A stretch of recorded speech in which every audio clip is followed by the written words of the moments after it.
Hi, I'm Kelly, wealthy Daimyo's teacher. If you've ever felt like no matter how hard you try, you're always financially behind, this episode is for you. Financial stress is heavy. It clings to your chest, keeps you up at night, and whispers that you're not doing enough. But the truth is, this isn't just a money problem, it's an emotional pattern we were never taught how to break. Today, we're going to stop the shame, silence the fear, and finally learn how to change the story you've been telling yourself about money. Not with judgment, but with understanding, healing, and action. Right now, 72% of Americans say they're regularly stressed about money. It's not just a passing worry, it's the number one source of stress, beating out work, health, and even relationships. And it's not harmless. Financial stress increases the risk of anxiety and depression by 3 times. It affects sleep, self-worth, even your physical body. And what's more alarming? It affects people across all income levels. This means it's not just about how much you earn, it's about how money makes you feel. And those feelings are real. But they don't have to be permanent. Financial pressure doesn't stay in your wallet, it shows up in your body. Headaches, fatigue, stomach issues, tension, it's all connected. Mentally, you might feel anxious, depressed, or shut down completely, even when your finances improve. And to cope, many turn to self-sabotaging behaviors, spending emotionally, overeating, isolating, or even substance use. These habits are not about weakness. They're emotional survival strategies. But left unchecked, they make both your finances and your mental health worse. The cycle is painful, but you're not broken. You just haven't been taught another way. And that changes now. Here's the truth. It's not just the money event that hurts. It's how you interpret it. Financial losses feel 20 times heavier emotionally than they are mathematically. Why? Because we tell ourselves stories. This will ruin me. I'll never catch up. I'm a failure. Those thoughts don't come from logic. They come from fear, memory, and emotion. Amanda Clayman, a financial therapist, says it best. Money problems often look logical, but they're emotional in disguise. The key isn't just fixing your budget, it's rewriting your internal story. The story that says you're falling behind when you're really just human. Financial loss doesn't just take your money, it can steal your identity. Many people link their worth to their income or job title. When that's taken away, it can feel like you've lost yourself.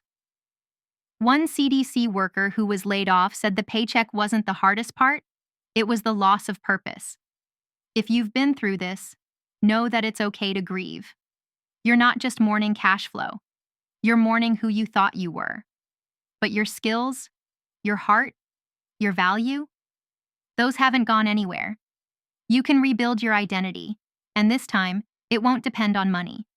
Let's begin healing with 5 emotional financial steps. First, face your situation honestly, but with compassion. List your debts, income, and spending without blaming yourself. Second, break the silence. Talk to someone, friends, family, or a financial counselor. Third, take small steps.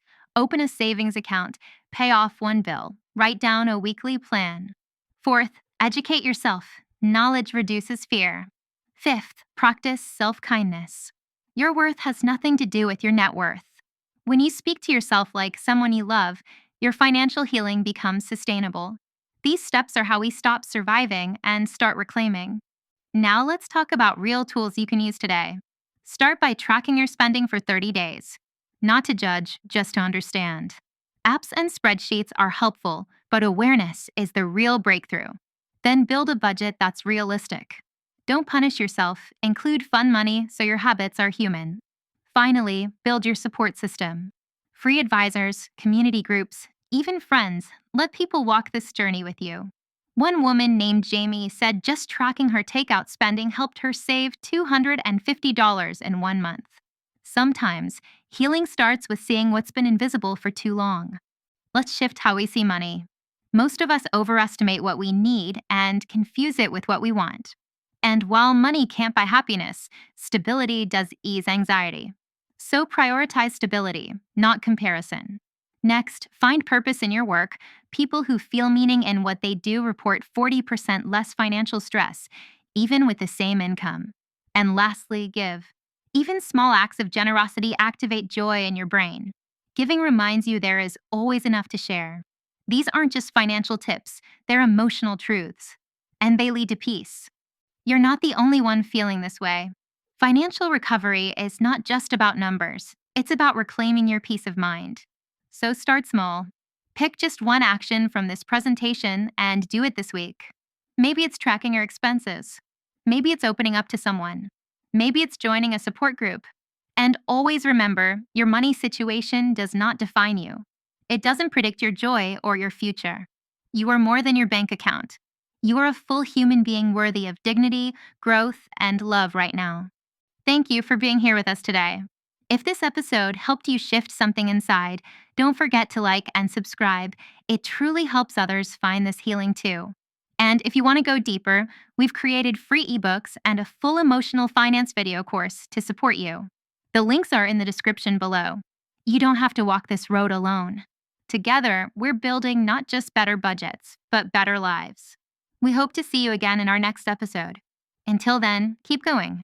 Healing your finances is healing your future.